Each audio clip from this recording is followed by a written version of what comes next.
Pour ce nouvel entretien, nous allons de nouveau avoir affaire à un grand jésuite du XVIIe siècle français. Et vous direz encore un, mais oui, parce que ils ont vraiment été les éducateurs spirituels des années 1620 à 1660. Et aujourd'hui, il va s'agir du père Nouet, Jacques Nouet. Le père Nouet est né en 1605, il appartient à une ancienne famille bourgeoise, mais qui fut anoblie un petit peu avant. Nous sommes au moment, je l'ai déjà indiqué, où on voit les milieux de la grande bourgeoisie et la bourgeoisie parlementaire qui accède à la noblesse. Et il était de la Sarthe à Loué. Alors aujourd'hui, on connaît les poulets de Loué, mais oui, c'est tout à fait la région. Et donc, c'est à 45 kilomètres du collège de la Flèche, le fameux collège qui vient d'être fondé par Henri IV à ce moment-là, et dans lequel le meilleur de ces familles va recevoir une formation de fond à l'école de la littérature chrétienne et païenne des premiers siècles. Et cela prépare tout un enseignement qui sera profondément humaniste, c'est-à-dire interrogeant la sagesse des anciens. Et c'est comme ça que il entrera au collège de la Flèche, c'est pas très loin de sa famille, alors qu'il est orphelin depuis l'âge de 7 ans. Depuis l'âge de 7 ans, il aura juste un frère et une sœur.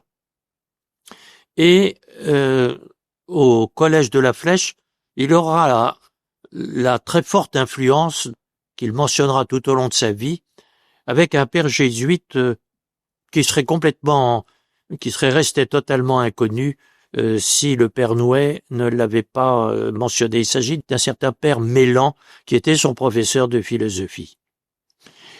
À la fin de ce qu'on appellerait aujourd'hui les études secondaires, y compris donc le cours de philosophie, à 18 ans, il entre au noviciat jésuite de Rouen, où le principal, le recteur et en même temps le maître des novices est le fameux père Lallemand que nous rencontrons régulièrement dès qu'il s'agit de la grande tradition jésuite du XVIIe siècle. Ensuite, nous le voyons à Bourges. On oublie aujourd'hui à quel point, pour un peu toutes les grandes congrégations religieuses, Bourges a été une étape obligée dans les années 1620-1630. Il y avait une très forte vitalité spirituelle et intellectuelle. Alors il va à Bourges comme professeur. La formation des jésuites alterne entre des années d'études et des années d'enseignement. Et là, il enseigne les lettres classiques. Et très important, il aura comme compagnon à Bourges, dans ce premier ministère, le père Ragueneau. Le père Ragueneau qui sera fondamental pour l'évangélisation de la Nouvelle-France, donc du Canada, par les jésuites. Il sera ordonné à 27 ans. Les jésuites sont ordonnés relativement tard, et à l'époque, beaucoup étaient prêtres dès leurs 20 ans, mais pas chez les jésuites. Il quittera Bourges un petit peu après, et là, on va le voir nommé régulièrement dans les meilleures écoles jésuites, parce que très vite, partout où il passe, on dit c'est le meilleur, quelqu'un qui impressionne par son érudition, par sa connaissance des langues anciennes, et aussi par la profondeur de son enseignement. Alors il va à Paris très vite, et à la Flèche, où lui-même a été étudiant, ce qui veut dire aussi qu'il appartient à l'élite, mais il demande à être libre de toute charge du gouvernement. C'est pas son affaire, et on voit qu'il est surtout apprécié comme prédicateur et professeur, mais prédicateur dans toutes les grandes villes. Il va prêcher le carême, prêcher les grandes fêtes liturgiques. Et très tôt aussi, on voit qu'il a quelques ennuis typiques de son appartenance à la compagnie de Jésus. Et puis, encore jeune, brillant, il est peut-être un peu sûr de lui, et il attaque la famille Arnaud, donc tout ce qui prépare le jansénisme. Alors là, on lui demande de faire amende honorable, mais on voit que toute sa vie sera marquée par un anti-jansénisme tout à fait virulent. Bon, voilà. Alors, prédicateur de prestige, sauf si ce n'est qu'à la fin de sa vie, sa voix, qui n'était pas très forte, devient tellement faible qu'à l'époque, il n'y a pas de micro. Eh bien, les 4-5 dernières années de sa vie, il est directeur spirituel à Paris, et là aussi, il laisse la trace d'un très grand maître spirituel. Tout cela l'a conduit à beaucoup écrire, correspondance, mais surtout pour les retraites qu'il prêchait, des éléments pour méditer durant les retraites. C'est comme ça que ce qui nous reste de lui, ce sont surtout, le meilleur, je dirais, ce sont des instructions pour les retraites. Alors tout ça fait 26 volumes, figurez-vous, d'œuvres que pas grand monde aujourd'hui ne lit, d'autant qu'il, je vous dis franchement, il est pas très amusant à lire. Mais on est frappé par une dimension, j'allais dire, mystique de son enseignement. Tout de suite, le père Noué vous remet dans les bras de Jésus, je dirais. Dans son principal recueil, celui qui aujourd'hui reste un peu lu, L'homme d'oraison, sa conduite dans les voies de Dieu, bon, eh bien voilà ce qu'on peut lire dans la préface. Vous êtes chrétien, et cette qualité qui vous est si glorieuse vous oblige à prendre les sentiments de Jésus-Christ et à vivre de son esprit. Ou, si vous n'aimez pas l'oraison, certainement c'est que vous n'avez pas l'esprit de Jésus-Christ, car il a singulièrement aimé l'oraison et pratiqué d'une manière si sublime qu'on peut dire que Jésus est l'homme d'oraison par excellence. Voilà, le Père Noué, je disais, nous remettra toujours dans le cœur à cœur avec Jésus, dans la vie d'oraison, et tout son enseignement converge vers nous mettre dans la disponibilité à Jésus et, disons-le tout de suite aussi, dans une orientation très contemplative de la vie d'oraison, et pour laquelle aussi on voit qu'il a beaucoup fréquenté les auteurs anciens. Il cite les anciens, mais aussi les modernes. Il cite Sainte Thérèse d'Avila, et bien sûr, dans les années 1630-1640, comme tout le monde, il cite Saint François de Sales, bien sûr.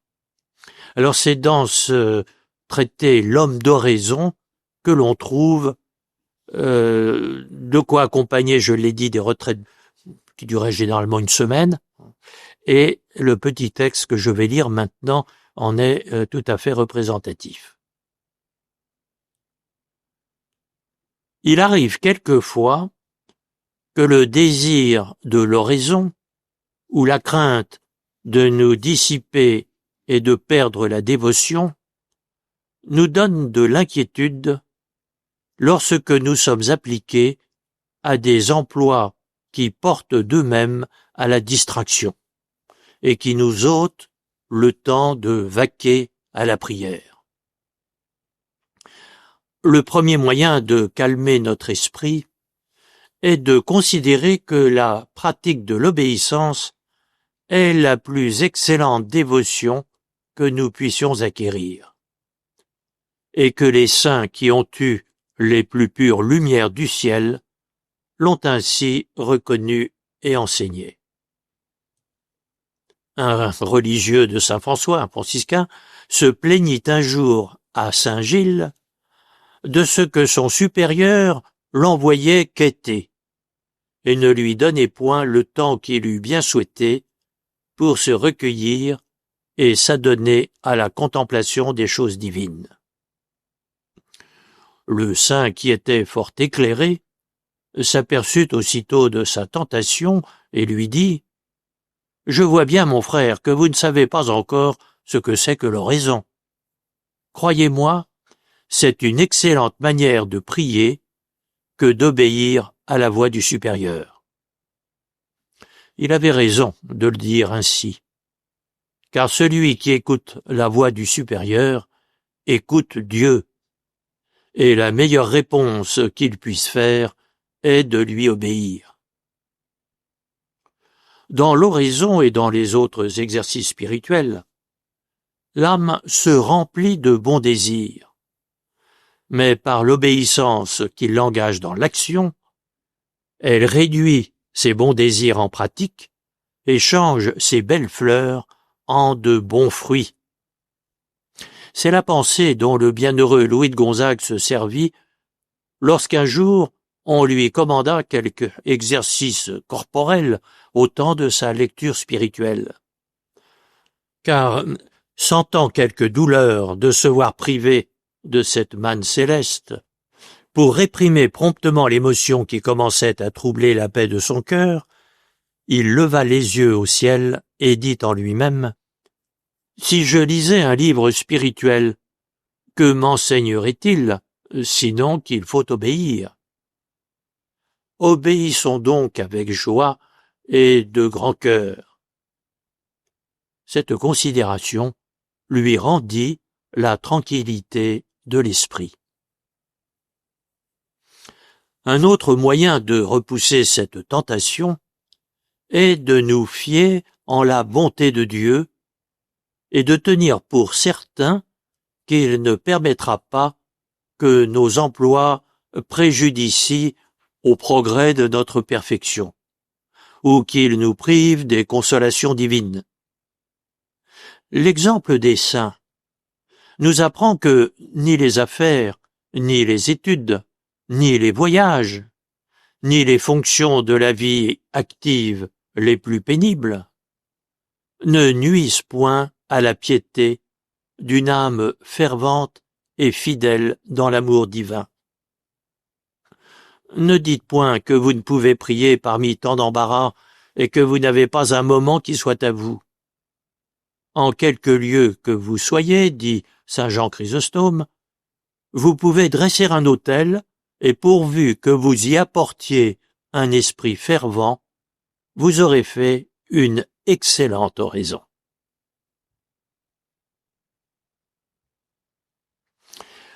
Vous l'aurez compris, le Père Noé s'adresse à ceux qui ont du goût pour la vie de prière, la vie retirée, le recueillement. Et puis, voilà que le devoir d'État, voilà que le supérieur, pour ceux qui en ont un, les oblige à sortir de la chapelle pour aller à l'atelier, pour aller s'occuper des enfants, pour aller... bref, à ce moment-là, dans leur tête, il y aura plus cette sorte de... de pensée par ailleurs assez sympathique que le bon Dieu est là, qu'il nous aime bien et tout. Bon. Et ça pose plusieurs questions. D'abord, est-ce qu'on doit lutter contre... désobéir quand l'obéissance est en cause, en disant oui, mais il se rend pas compte, il est plus important de prier. Est-ce que soi-même on doit se reprocher de plus penser au bon Dieu, alors on va faire des choses impossibles, on va se casser la tête à y penser quand même. Mais plus grave, est-ce que ceux qui nous obligent ainsi, ou même tout simplement le bon Dieu, le devoir d'État c'est le bon Dieu. Hein. Vous avez une mère de famille à ses enfants qui l'appellent et tout, qu'est-ce que vous voulez, c'est le bon Dieu qui l'appelle, elle va pas dire, on verra ça plus tard. Très bien. Est-ce que cela nuit à notre vie spirituelle? Alors vous l'aurez compris, le Père Noé va nous dire pas du tout. Et c'est déjà nous indiquer que l'oraison, au sens de cet exercice, par exemple pour lequel une Sainte Thérèse d'Avila est un excellent moniteur, l'oraison est un chemin. Mais la seule chose qui soit absolue dans la vie chrétienne, parce que déjà dans la vie de Jésus, c'est la volonté de Dieu. Et c'est en vivant sa volonté que nous lui sommes unis et donc que nous sommes heureux. Voilà, c'est ce que le Père Noé veut nous dire et que nous allons prendre après une petite pause musicale.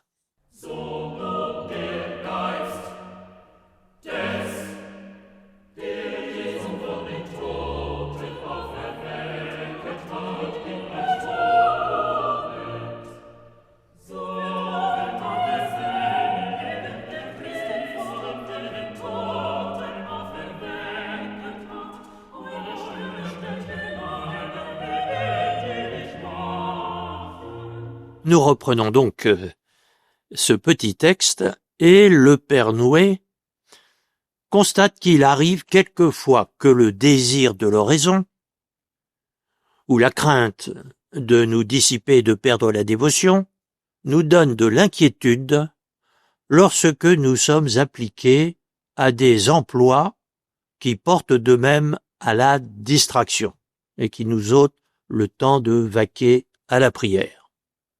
Alors il s'adresse sans doute à des religieux qui en effet expérimentent ça quand l'obéissance fait que oui, ils doivent passer de la chapelle à la cuisine ou à l'atelier, très bien, mais pour nous tous, la question se pose. Et à ce moment-là, inquiétude. Alors je dis tout de suite, et Noé va nous dire, l'inquiétude c'est jamais le bon Dieu. Bon. Et quand on fait sa volonté, c'est forcément mieux que si on la faisait pas. Bon. Alors c'est comme ça qu'il est artificiel d'opposer assez souvent action et contemplation, au sens où action c'est les muscles qui s'agitent et tout, et contemplation, on oublie qu'à ce moment-là, notre cerveau, lui aussi c'est des muscles, et il travaille aussi. Mais bref, un peu facilement on oppose action et contemplation, et en réalité on ferait mieux d'opposer dispersion, qu'il appelle ici distraction, dispersion ou agitation, et je dirais harmonie, harmonie entre nous et le bon Dieu. Bon, donc on oppose souvent les deux, alors qu'il s'agit de se référer à ce qui est ni action ni contemplation, ou les deux à la fois, à l'amour de la personne de Jésus, à notre union à Jésus. Alors, j'ai dit que dans ces années-là, tout le monde pensait à saint François de Sales. François de Sales nous dit à une religieuse, de la Visitation, qui déjà s'inquiétait de pas pouvoir être toute la journée à la chapelle, vous savez, ma sœur, que la contemplation est meilleure que l'action et la vie active. Oui, en soi, oui, tant que ça dépend de vous, occupez-vous du bon Dieu. Mais si, en la vie active, il s'y trouve plus d'union, elle est meilleure. Alors, plus d'union, comment savoir? Encore une fois, l'union, c'est pas l'impression d'être unis. Parce que dès qu'il y a des impressions, en réalité, c'est qu'il y a de la distance. On n'a pas d'impression de soi-même, en quelque sorte.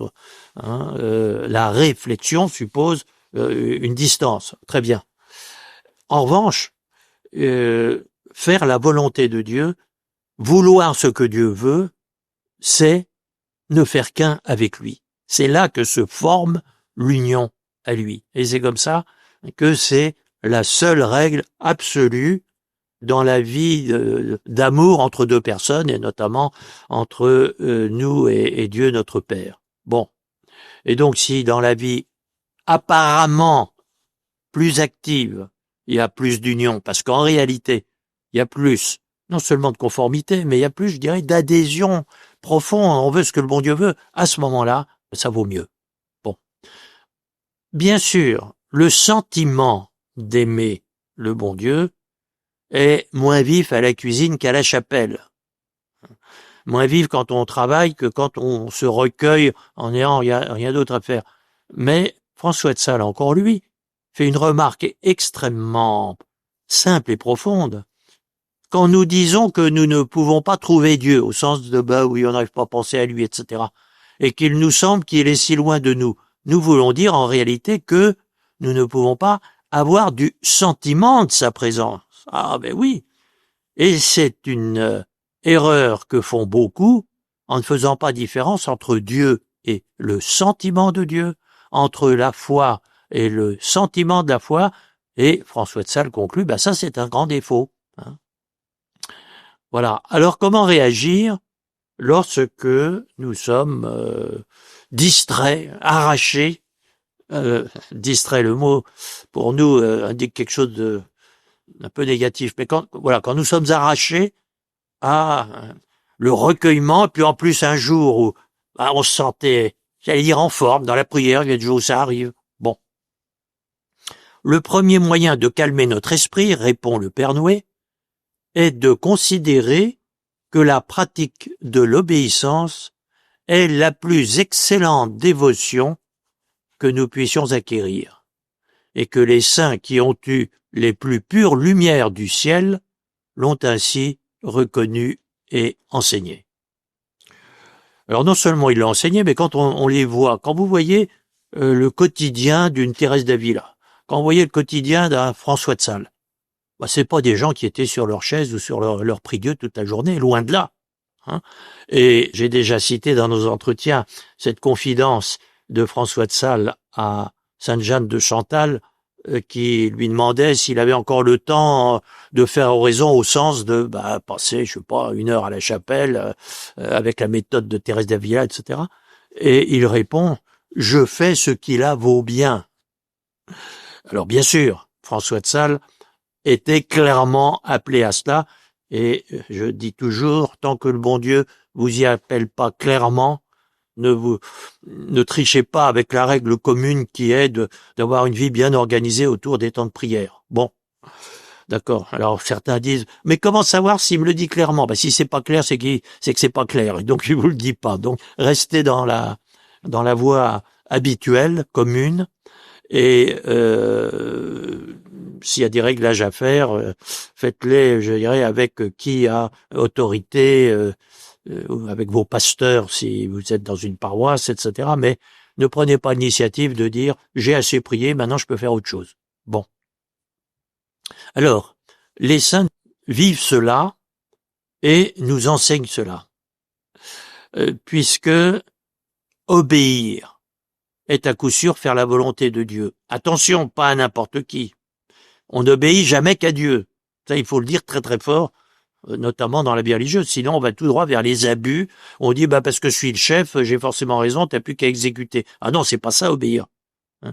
Obéir, c'est à travers, je dirais, les circuits que l'Église elle-même nous indique.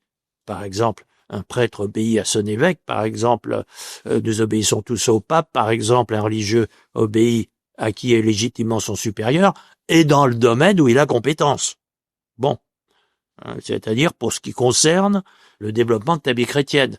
Mais en dehors de ce contrat fondamental de toute vie chrétienne, il n'y a plus d'obéissance qui tienne. Bon, ceci étant, ça veut dire déjà que dans la vie, il y a beaucoup, beaucoup, beaucoup à obéir. Bon, en tout cas, à ce moment-là, vous pouvez être sûr que vous faites la volonté de Dieu.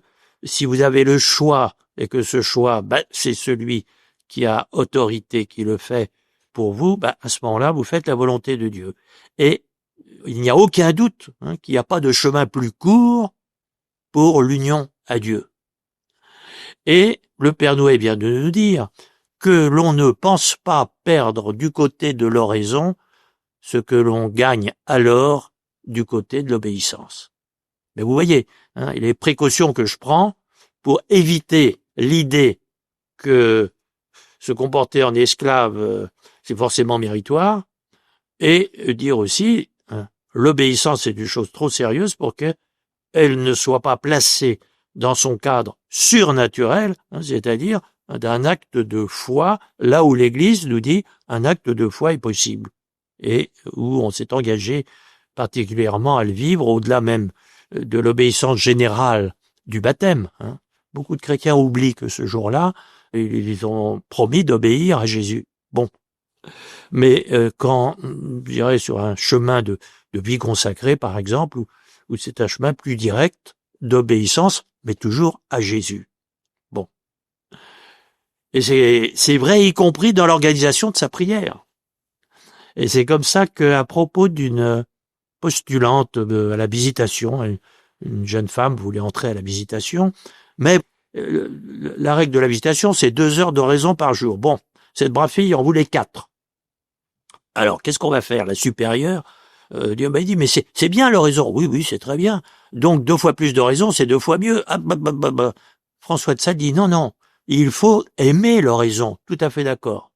Et s'engager à la visitation ou dans la vie religieuse, si on n'aime pas l'oraison, l'intimité avec Jésus et tout, non. Il faut aimer l'oraison, mais il faut l'aimer pour l'amour de Dieu. Vous voyez? Si on aime Jésus, ça va. Si on aime l'oraison, à la limite sans le bon Dieu, elle perd complètement son rôle. Bon, il faut l'aimer pour l'amour de Dieu. Or, qui l'aime pour l'amour de Dieu n'en veut que autant que Dieu veut lui en donner. Et Dieu n'en veut donner que autant que l'obéissance le permet. Vous voyez comme c'est simple. Parce que souvent on dit oui, mais dans la prière, là, on retrouve quoi? La liberté, mais bien sûr. Mais la vraie liberté n'est pas opposée à l'obéissance. Et maintenant, pour illustrer ça, le Père Nouet va nous raconter une petite histoire dans la famille franciscaine cette fois-ci. Un franciscain se plaint au grand Saint Gilles, nous sommes donc au début de l'histoire des franciscains, il se plaint parce que le supérieur l'envoie quêter alors que préférerait être à la chapelle. Bon, et on lui donne pas le temps de se recueillir comme il voudrait, et puis à penser au bon Dieu, à méditer, à prendre des bonnes résolutions, etc. Et Saint Gilles voit que c'est une tentation. Et il lui dit, je vois bien, mon frère, que vous ne savez pas ce que c'est que l'oraison. Croyez-moi, c'est une excellente manière de prier que d'obéir à la voix du supérieur. Alors je le dis, quand il est dans son rôle surnaturel. Et le Père Nouet commente, Saint Gilles avait raison de dire ainsi, car celui qui écoute la voix du supérieur écoute la voix de Dieu. Et à ce moment-là, il n'a rien de mieux à faire que d'obéir. Vous voyez, c'est très important parce que, notamment quand, je dirais, on n'est plus dans l'enthousiasme des débuts, quand on n'est plus, et puis dans un noviciat bien conduit, je dirais, favorise au maximum l'intimité avec le bon Dieu, le temps de prière, le temps d'oraison, etc. Bon. Donc la question se pose souvent lorsque on a déjà vu que les supérieurs, ils sont pas toujours aussi agréables qu'on aurait pensé au début, et que on s'ennuie, et qu'il y a des moments où on est bien à la chapelle, d'autres on n'y est pas, et tout ça. Bon. Et à ce moment-là, je dirais, il y a une radicalisation de je suis là pour la volonté de Dieu, et puis pas parce que c'est agréable et tout. Bon, bien sûr, je dirais c'est pas non plus parce que c'est désagréable, mais il est important de voir que vous voyez, François de Sales dirait ailleurs que la vie religieuse tient à 100% dans l'obéissance. Bon, et c'est vrai aussi de la vie chrétienne. Bon, dans les limites surnaturelles que j'ai indiquées tout à l'heure, parce que je sais bien à quel point on est sensible sur cette question-là et que on peut un peu facilement dériver vers des abus au nom de l'obéissance.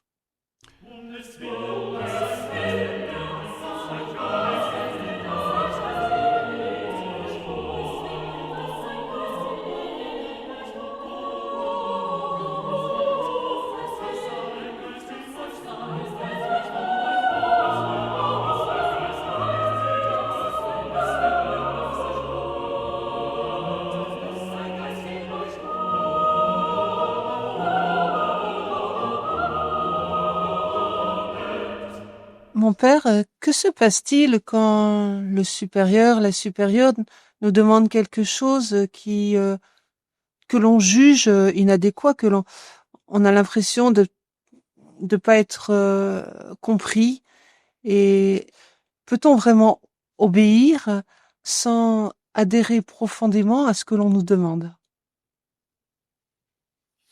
Alors je précise pour nos auditeurs que la question est posée par une supérieure religieuse, ce qui est significatif.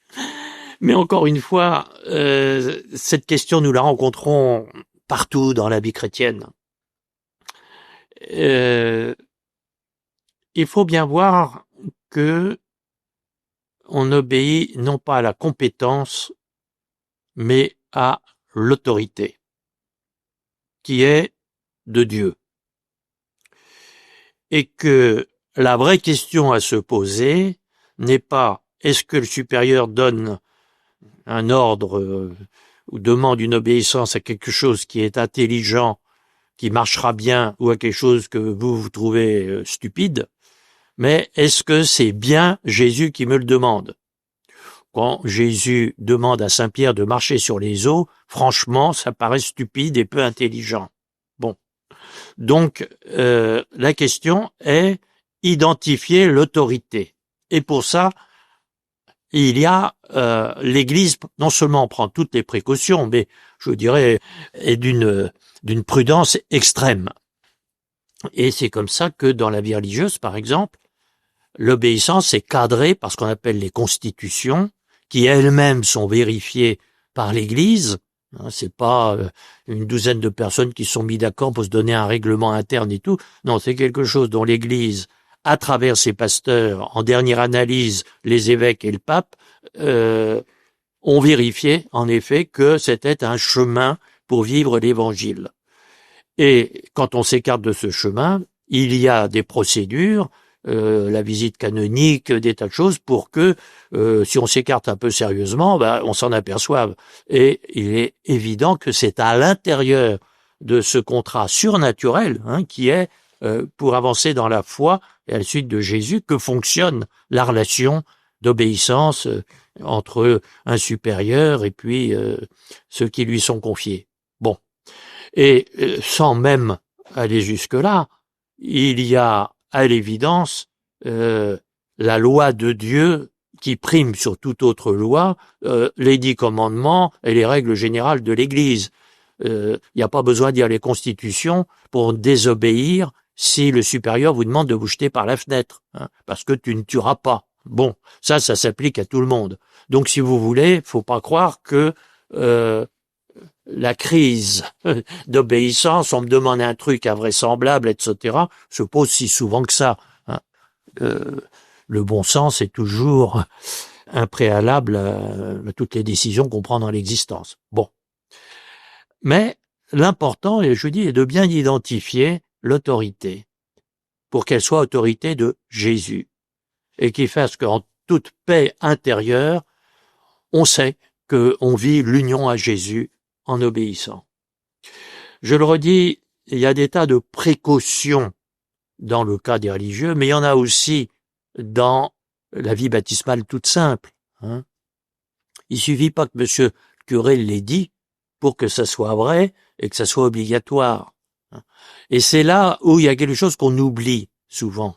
C'est l'exigence d'être intelligent quand on est chrétien, non pas pour être plus malin que le curé, mais pour comprendre si là, c'est Jésus qui parle ou pas.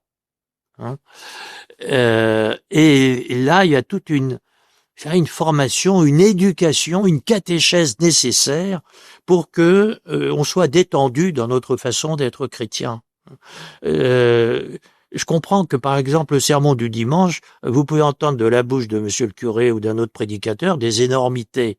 Bon. Mais il y en a qui, je dirais, faute d'avoir quand même un minimum de formation chrétienne, voient pas quelle est la limite entre la parole de Dieu et puis le n'importe quoi au nom d'interpréter la parole de Dieu et puis d'occuper le micro. Bon. C'est souvent ça qui est en cause.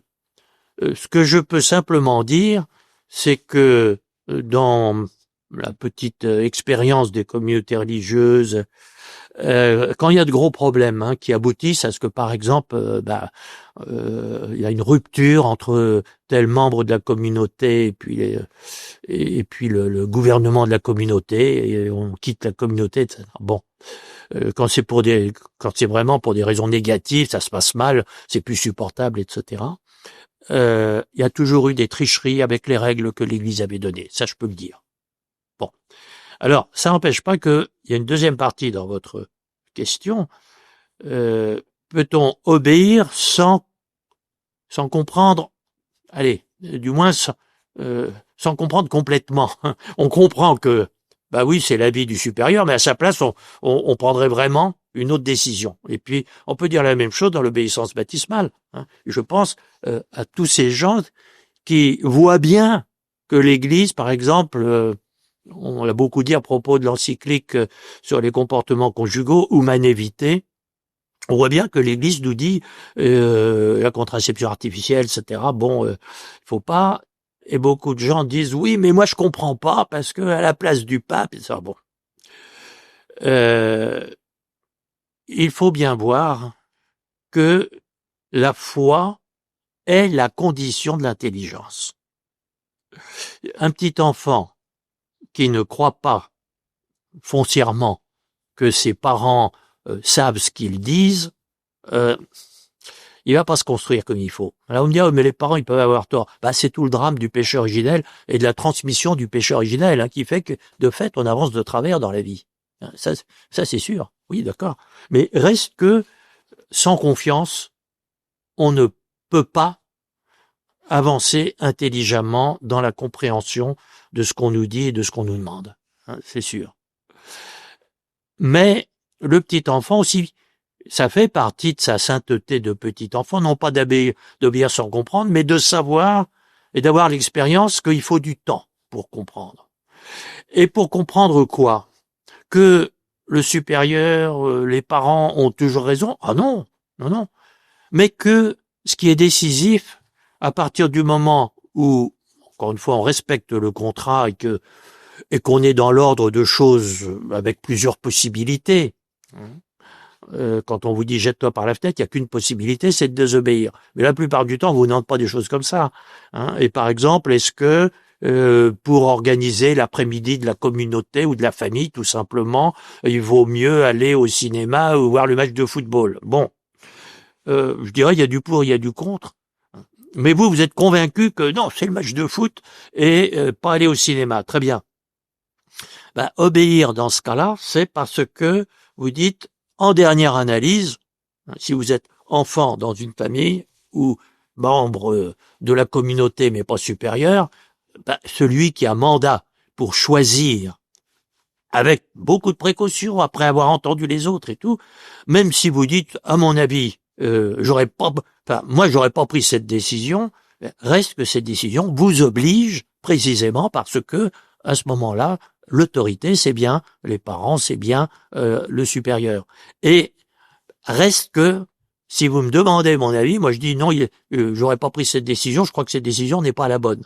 D'accord? Mais elle est plausible. Je dirais, elle est quand même dans les possibles. Il est évident que on vous demande pas de vous jeter par la fenêtre. Et à ce moment-là, ben oui, on obéit, même si, et surtout, j'allais dire, parce que c'est là que on doit donner de sa personne, on doit donner non pas de sa liberté, hein, mais de sa volonté. Et on le donne librement. Hein, mais librement, j'adhère non seulement à ce qu'un autre a décidé, et là, dans un petit coin de la tête, on dit, bah, on est bien obligé, mais j'adhère en réalité à ce que Jésus-Christ a décidé. Hein. Et je dirais, à ce moment-là, même si je dis, subjectivement, moi j'aurais pas pris cette décision, etc., mais j'ai à obéir, oui, tout à fait. Hein. Et l'expérience montre aussi, alors c'est tout l'art de gouverner, hein. C'est comme ça qu'on grandit aussi dans la responsabilité, hein, où on ne traîne pas l'obéissance comme une valise trop lourde, hein, mais bien comme une libération de soi-même et de soi-même, hein, de sa subjectivité, de ses impressions, voire même de ses idées. Hein. Alors tout ça, je le mesure, et il peut inquiéter parce que nous sommes tellement habitués, je dirais, aux abus d'obéissance et de désobéissance, qu'on est toujours un peu dans l'idée que tout se discute. Bah, c'est peut-être aussi une maladie moderne. Hein. Et à force de tout discuter, bah, je dirais, on sait plus où on va. Hein. Alors, je dis pas ça dans un souci d'efficacité, mais de simplification intérieure. Hein. Simplification intérieure. Oui, mon père, je trouve que tout ce que vous venez de dire sur l'obéissance, dont vous avez parlé plutôt dans le cadre d'une règle religieuse, mais c'est un sujet aussi important dans les relations familiales et un peu difficile aujourd'hui parce qu'on ne sait pas très bien comment se placer, aussi bien l'obéissance des enfants par rapport à leurs parents que dans le couple, qui obéit à qui? Est-ce que les deux s'obéissent mutuellement finalement? Et peut-être dans une famille chrétienne, en fait, tout le monde obéit à Jésus. Oui, et vous voyez, ce qui nous trompe, c'est qu'on pense souvent l'obéissance comme un rapport de force. Les animaux ont des rapports, nous avons des relations. Et en ce sens, l'obéissance est un nom de l'amour, sachant que ce mot lui aussi demande des explications. Mais l'amour, c'est lorsque je suis à ton service. Et l'autorité, quand elle est celle de Dieu, est une autorité d'amour. Et c'est pour ça que je te fais confiance et que je porte à ton crédit la décision que tu prends dans la conviction que elle est en ma faveur, même si j'ai plus de difficultés que si tu avais pris une autre décision. Mais si on sort du surnaturel, ben on tombe dans le naturel, c'est évident, c'est-à-dire dans le fonctionnement animal. Et là, il n'y a plus que des rapports de force. Alors, dans le cas de la famille, vous voyez, si le mariage est un sacrement, c'est précisément parce que il donne aux époux une autorité qui est beaucoup plus qu'un pouvoir, mais qui est, vous voyez, on dit qu'ils sont ministres du sacrement, pas seulement le jour où ils célèbrent à 15 heures le samedi leurs noces, mais tout au long de leur vie de foyer. On dit certains théologiens parlent d'un caractère analogue à celui du prêtre, caractère qui lui permet de dire la messe, par exemple. Eh bien, parce qu'ils exercent un sacerdoce spécifique auprès des enfants comme éducateurs, mais l'un envers l'autre aussi pour construire la vie commune. Et si on sort du surnaturel, ça devient, oui, quelque chose où l'affrontement, et finalement on cède pour pas avoir d'histoire, alors qu'il s'agit pas de céder, il s'agit de s'entraider. Vous voyez, le jeu de mots est un peu facile, et de s'entraider dans ce qui est commun à tous les enfants de Dieu, suivre le Christ pour être unis à Dieu notre Père. Voilà. Si on sort de là, à ce moment-là, l'obéissance devient impossible à comprendre et ça devient le lieu de conflits sans fin.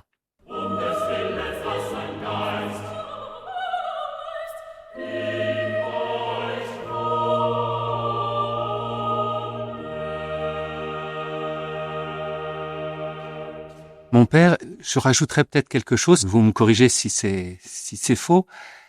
Obéir, c'est en latin, c'est placer d'une certaine manière son oreille pour écouter en dessous de celui qui nous parle.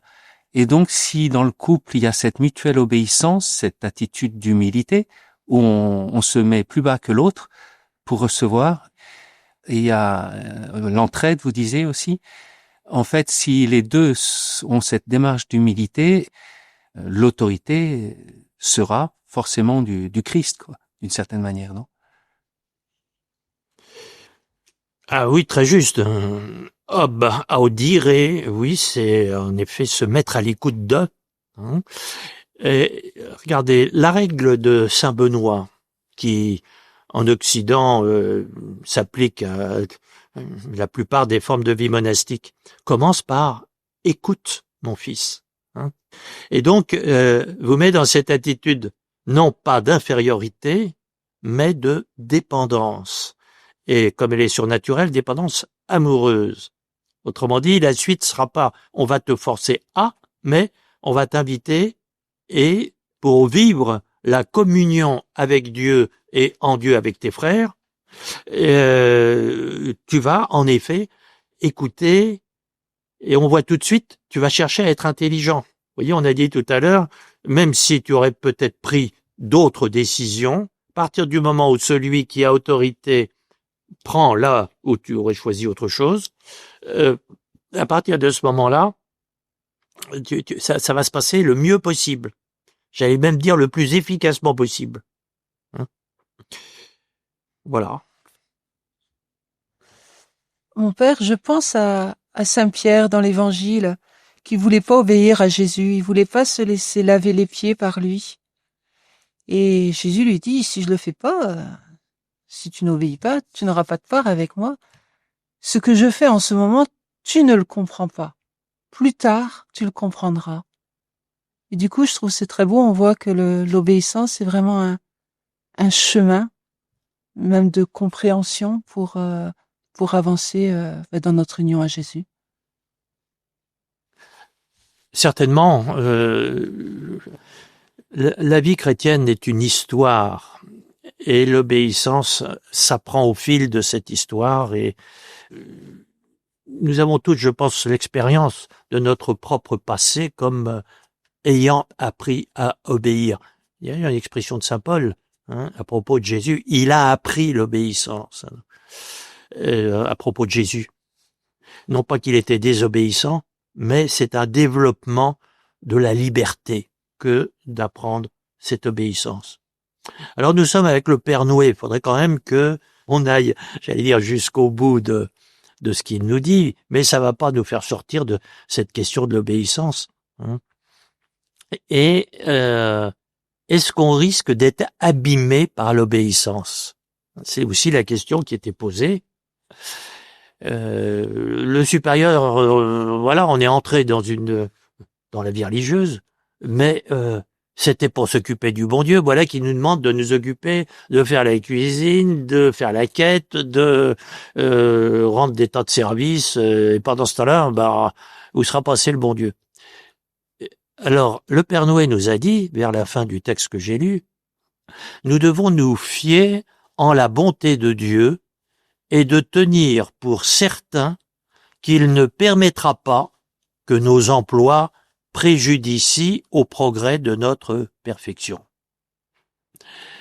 Il n'y a pas à se dire, si j'obéis, je grandirai pas dans la vie spirituelle.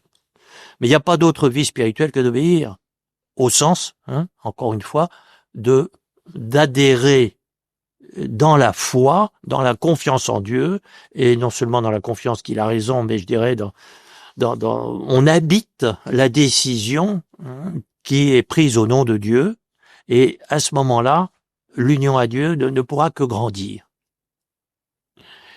Et l'exemple des saints, continue le Père Noué, nous apprend que ni les affaires, ni les études, ni les voyages, ni les fonctions les plus pénibles de la vie active, etc., n'ont jamais nui à la piété d'une âme fervente et fidèle dans l'amour divin. Alors, on l'a déjà dit, l'exemple d'un François de Sales, l'exemple d'une Thérèse d'Avila sont là pour nous le dire, mais ça nous apprend aussi que la prière ne vaut pas par la tranquillité qu'on y trouve, ça c'est clair, mais même pas par l'impression de Dieu qu'on y trouve. L'impression, qu'elle soit de Dieu ou d'autre chose, ce n'est qu'une impression. Mais la prière n'est telle que pour former un acte de foi, que pour ajuster notre intelligence et notre volonté d'abord. L'amour ouvre à la connaissance, disent tous les maîtres spirituels. Les ajuster à la connaissance et à l'amour de Dieu. Et non seulement on le voit dans la vie des saints, mais nous sentons bien qu'il y a deux niveaux dans la prière qu'il faut pas confondre. Il y a celui où, si on la trouve confortable, tant mieux, pas très confortable parce qu'il y a du bruit, ou tout simplement parce que c'est pas l'heure de la faire et qu'il faut faire autre chose, etc. Et là, on reste dans un fonctionnement très naturel et presque animal, j'allais dire. Mais que si nous devions désobéir, alors qu'on sait clairement que le bon Dieu nous demande quelque chose, et pas seulement dans la prière, encore, mais là, notre vie se casse en quelque sorte, et on n'est plus dans la seule chose qui compte vraiment, l'union à Dieu. Voilà pourquoi on ne doit pas, même le Chartreux n'absolutise pas le temps qu'il passe à la chapelle ou à l'église. L'absolu, c'est faire maintenant ce que le bon Dieu te demande maintenant. S'il te demande d'aller te coucher et de dormir, c'est ça la sainteté. Et si tu dis non, je dormirai pas, j'irai adorer le Saint-Sacrement, je regrette. Tu fais pas la volonté de Dieu, tu auras l'impression de Dieu. Ah oui, vous savez, là, les fumées de l'encens, la musique de l'orgue, c'est tout à fait... Mais oui, c'est l'impression de Dieu, mais l'impression de Dieu n'est pas Dieu. Et c'est comme ça que lorsque Dieu nous montre clairement, à travers la voix du supérieur, pour ceux qui en ont un, mais déjà à travers les exigences de notre devoir d'État, ou les circonstances tout simplement, quand le bon Dieu nous montre qu'il faut agir, que c'est plus le moment d'être sur un prie-dieu. Soyons sûrs qu'il ne permettra pas, je cite le Père Noué, que nos emplois soit au préjudice de notre sainteté, de notre perfection. Et à ce moment-là, d'ailleurs, vous voyez, dans la prière, souvent on est distrait, quand c'est le moment de prier et tout.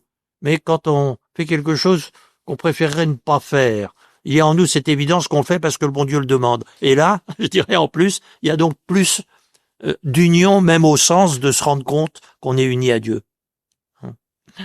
Et ce manque de goût pour ce qu'on est en train de faire nous oblige en quelque sorte à nous serrer contre le bon Dieu, comme un petit enfant qui sur un chemin un peu difficile et tout, la difficulté fait qu'il va se serrer davantage contre ses parents. Et ben là, on va s'appliquer plus exactement encore à la volonté de Dieu, précisément parce que on veut pas le quitter, parce que là, il est évident qu'on est là pour lui.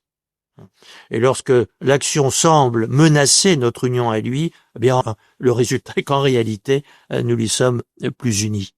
Voilà. Mon père, Jacques Nouet nous dit que ne dites point que vous ne pouvez prier parmi tant d'embarras, que vous n'avez pas un moment qui soit à vous. En quelque lieu vous soyez, vous pouvez dresser un autel.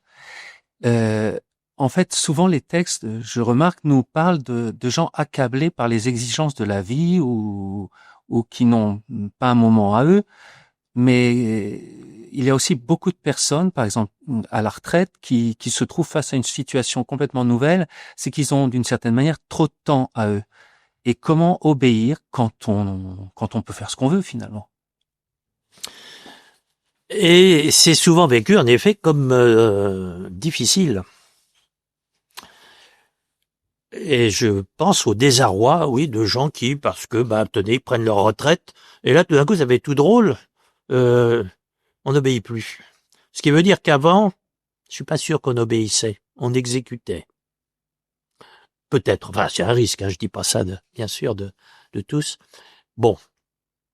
Mais en effet, il n'y a pas de liberté sans obéissance, je le redis. Si on prend ce mot d'obéissance comme un mot surnaturel d'abord. Et c'est pour ça aussi que, de façon significative, si vous voulez entrer dans un dispositif d'obéissance quand même assez direct, qui est celui de la vie religieuse ou monastique, l'Église commence par vous libérer de toute... elle exige que vous soyez libre justement de toute dépendance. Si vous avez des dettes, il faut que ça soit réglé avant. Si vous, bien sûr, si vous êtes avec des obligations familiales, il faut que ça soit réglé aussi. Pourquoi? Pour pouvoir entrer dans un dispositif où il n'y aura pas de contrainte et il y aura beaucoup plus que de la contrainte. Il y aura cette pure volonté cultivée pour elle-même d'obéir à Jésus-Christ et de n'appartenir qu'à Jésus-Christ. Très bien.